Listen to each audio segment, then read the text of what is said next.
Great. Thank you, Mikko, for that generous introduction, and to you, Christoph and Volker, for inviting us to participate in this wonderful seminar today. So we are going to talk about when brands regulate markets. I'll explain a little bit more about what we mean by this in the next slide. Samuelson, please.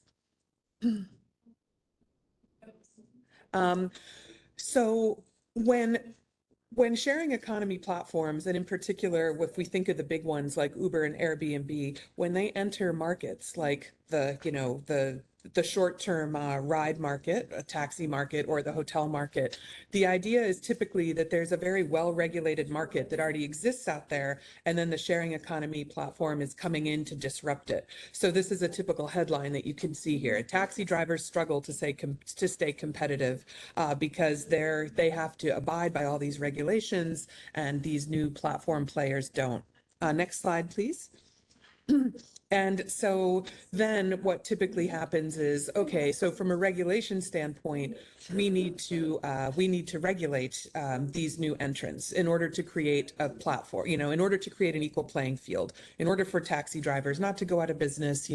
Hotels have to pay government taxes in ways that Airbnb don't, and in order to kind of make it a fair playing field, that all of these new sharing economy platforms need to be regulated. This is, again, a typical headline. Next slide, please. And so then what happens in response to these players being told, oh, you have to be regulated, is that, oftentimes you'll see things like this headline, Uber set to pull out of Denmark. So sometimes it's, the platforms themselves pulling out because they don't want to be subject to the regulation, or sometimes it's countries booting them out. So my favorite example of this is, when Barcelona told Airbnb, you can no longer operate here because there wasn't, locals were having a difficult time finding a place to rent because so many people were renting out their places to short-term rentals via Airbnb. So sometimes it's, countries or cities saying get out, or sometimes it's the platforms themselves saying we're getting out. But again, this is kind of a typical headline here. Next slide, please. And so from a regulation perspective, there's obviously been a lot of research into this in the past decade. But essentially, if we wanted to kind of summarize what that research says, it's that these platforms are very difficult to regulate. There have been some successes in regulation. So, for example, in London, Uber is regulated now in the sense that they're forced to treat their drivers as employees, not just as contractors. But it's typically more kind of complex than that in terms of different cities and countries trying to put regulations around on these sharing economy platforms that still allow for the innovation and the consumer benefits that consumers want from these platforms to thrive within the context. Next slide, please. So we've kind of shown you some of these different headlines that you're familiar with from all around the world, but academic research, also mirrors these types of headlines. So that, that what's been shown is that these platforms do disrupt, these kind of established businesses from a tax perspective. There's lots of research on how many taxes should be paid and how, and from a sustainability perspective, that they need to be regulated in ways so that there's not too many, emissions, for example. Labor impacts have probably been the regulations that have been looked into the most in terms of, whether it's Deliveroo drivers being exploited, et cetera, and how regulation can control that. And then we can also see safety. But the question is always, is there too little regulation? Is there too much? How much is actually needed? And you can see some of the references of studies that have looked into this. But essentially, what we're interested in this study that we're going to talk about today is that we're assuming that the existing systems and markets are well regulated, and that these sharing economy platforms are the disruptors. But what if that's not actually the case? And this is what we're going to explore today, so that we assume that regulations protect existing systems, create equal playing fields, and protect both consumers and workers within these ecosystems.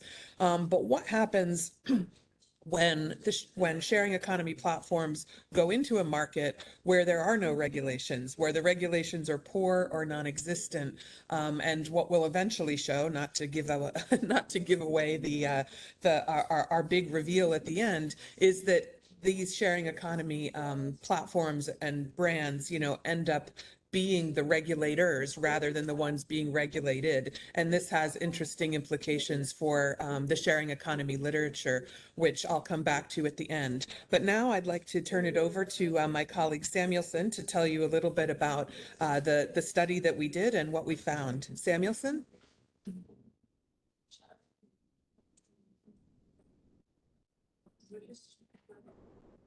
We can't hear you, Samuelson.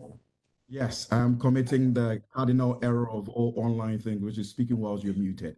Uh, so I hope you can all hear me now. Thank you very much. Yes, we Giana. can. Thank you very much, Giana. And so, quickly turning on to the context of this research is, the arrival of ride-hailing apps in Ghana. Ghana is a small country in West Africa with some 30 million people.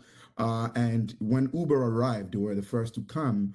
We rolled out the red carpet for them because we do, we generally, I say we because I'm from Ghana as well, and we're really excited to see, a global player like that come into our country. And you can tell from the smile on that finance minister's face, the transport minister's face, how happy we were that they had come. But as you would expect, the Uber came in and had a monumental disruption on the existing taxi market. And because Ghana is not like any other market, the nature of the disruption was quite different. And I would like to elaborate that. So before Uber came, this is what the taxi ecosystem looked like.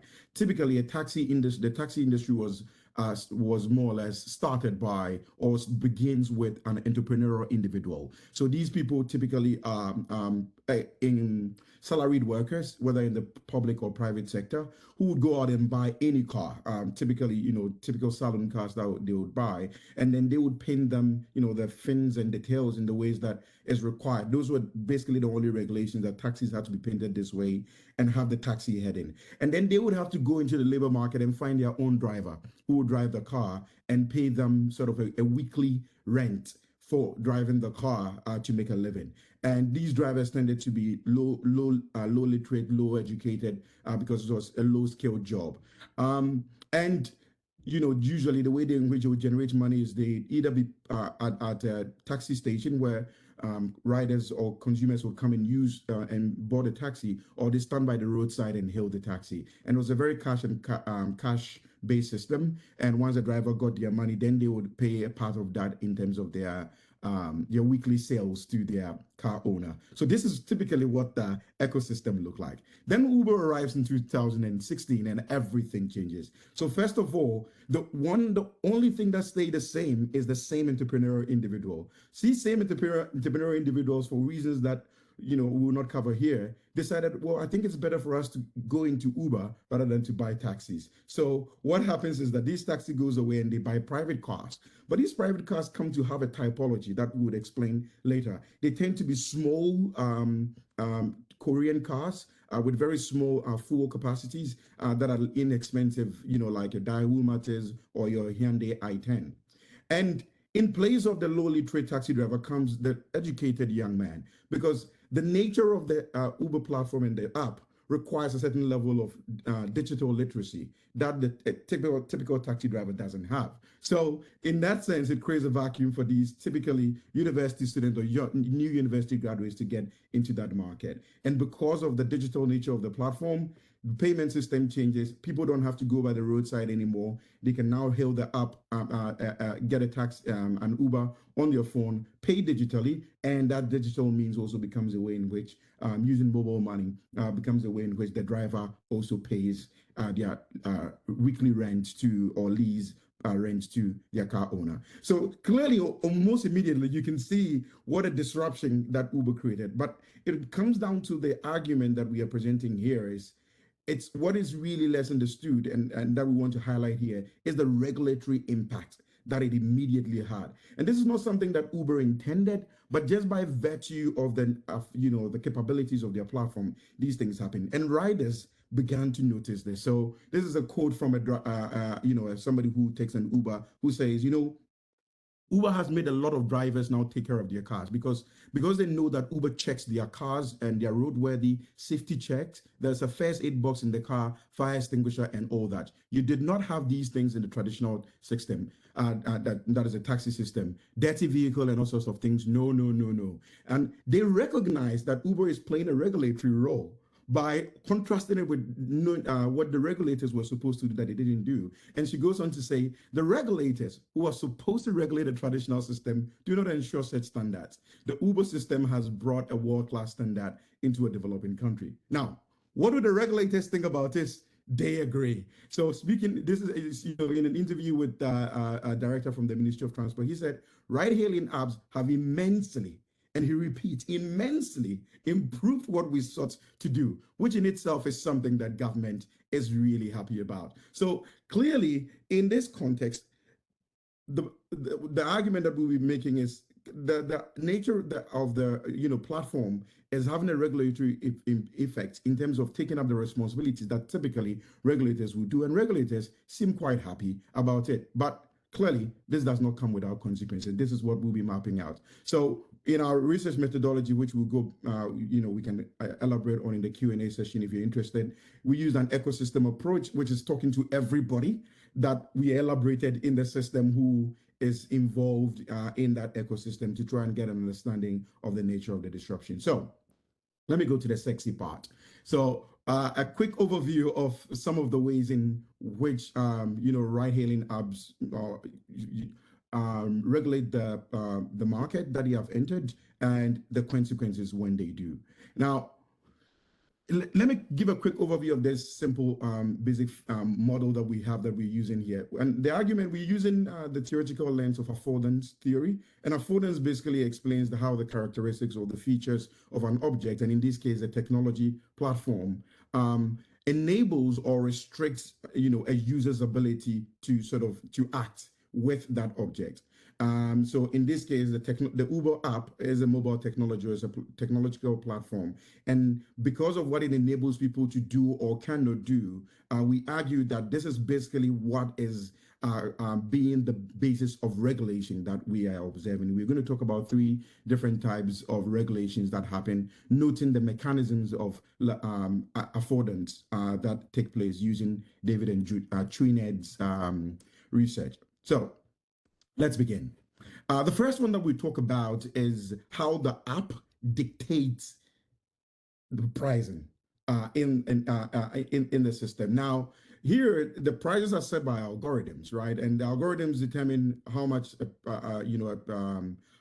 a customer would pay depending on what time of day, traffic circumstances, and so on. Now, in the traditional taxi system, they didn't have a metered system or anything. A taxi driver would decide to charge you the price they want based on your negotiation skills and that moment. And so a lot of things could go awry. But with the algorithm coming in, the algorithm is now determining the price and is dictating the price both for the rider and the taxi driver, and dictating how much a taxi driver gets as a portion of the income that will be generated from this transaction. And so here is a rider talking about it. It says, and these local taxi drivers were charging too high. So most of us were like, okay, we better use Uber because for that, the price is fixed. You can even check the price before. So if you know you can pay, then you order it. Unlike our taxi drivers who would add the traffic, they coming back empty and a whole lot of flimsy excuses and so on. So here, people start to see the benefits in terms of Uber coming in to be a price regulator by determining what would be a fair price. And as we know, typically, when Uber goes into any market, it tries to undercut taxi market by pricing lower than the taxi market. But this has a consequence. And the consequence is that Uber drivers are finding that they need to do more rides in order to be able to generate the revenue to pay their car owners and take care of themselves. And so that feedback goes back into the ecosystem. And that is what we argue influence this shift towards those smaller cars because they're inexpensive and they consume less fuel. So you can run multiple rides compared to what you get on a normal taxi car. Now, what has the implication of this is that these cars have now come to dominate what is used for ride hailing. And in Ghana, they are known as Uber cars. So no, in everywhere you go in the world, when you order an Uber car, you're likely to get anything from a Mercedes-Benz to a Toyota Camry. In Ghana alone, you're going to typically get these small cars. So the implication is that they've defined the market, but they've also come to define the Uber brand, which, based on our interviews with the Uber country manager, is not something they're very happy about. Anyway, I'm aware of time, so let me quickly move on to the other one. The next one is also platform customer journey, which is basically that. The affordance of the app enables customers to order a ride and use the ride and so on. But what it does is that it mimics or recreates the customer journey on the platform. So everything is tracked and everything can be seen. So what we see in this perfect example here that we see where a rider says they order a trip and the fare was supposed to be 5 cities. That means it was supposed to be a short trip. But because the driver wanted to get more out of it, the driver decided to use a longer route. So disobeying what the map, the Uber app is sort of directing and enabling them to do. And when we got there, the customer had to pay way more than was initially budgeted. They complained to Uber and Uber rectified it. But so we see two things here. First of all, clearly the platform is enabling customers to be able to get redress for sort of a bad customer experience. But this is not something you'd get in a taxi system. Who are you going to complain to? It's a heterogeneous market. But we are also starting to see how drivers are starting to subvert the Uber system by disobeying what the platform affordance and telling them to do in the maps, trying to get more money out of it. And I think the last one is also the mechanism where the app demands that or discourages certain habits of the drivers. And when they refuse to comply, it refuses them access to the app. And one of the typical things is customer complaints. So when a customer complains or gives consistently bad reviews, which the app enables, Uber takes you out and blocks you. So it refuses you access to it. So what this is doing, as a rider says, is that what the rating system is making drivers give customers a good experience. But the drivers are not happy about it. As a driver complains on the ride, it says, with Uber, if a customer makes a complaint about you, they block you from the system without consulting you. Uber is trying to make the customer happy because the customer is always right, but you're making their other customer unhappy, who is a driver. And the consequence of this is that drivers are protesting and starting to sabotage Uber by deliberately giving customers a bad customer experience when they hail a ride with Uber, just so they can tarnish the Uber brand in retaliation and then shift to a competing brand. Anyway, I'm just going to pause on that and flip over to Giana to talk about the implications of this. Great, thanks, Samuelson. So I wish we had time to show you more data. It's so fascinating and interesting. But so what we're doing at the moment in terms of the paper development is developing the theoretical, managerial, and policy implications. So from a theory perspective, that we basically we kind of unpack the positive and negative consequences for sharing economy brands, that not that they set out to do this, but that they end up being regulators in unregulated markets. And as Samuelson mentioned, the people in the government actually embrace this, and they want these brands to take these roles. But when these brands have kind of been built around the notion of being disruptors, it's kind of difficult for them to shift to be the ones that the governments are courting, if you will, to come in and to regulate these unregulated markets. So we show a little bit a corrective to the literature to date, which has talked about regulation. And in particular, from kind of a developing economy perspective, because most of the literature has been based on, developed, if you will, markets, it's really important to bring in this other perspective to bring this corrective to the literature to date. From a managerial perspective, we are building recommendations which show that how in these fragmented and heterogeneous ecosystems, what sharing economy brands actually need to do to recognize and manage with this new kind of regulatory role, as compared to, again, what the managerial literature typically says, which is how can you, make sure you don't get too over-regulated if you're Uber or Airbnb, so that you can keep your innovation in, et cetera.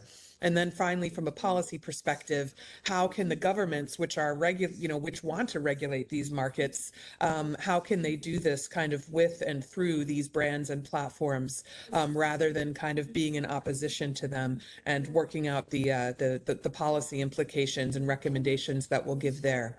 So thank you so much for having us, and we are really looking forward to your comments and questions. Thanks.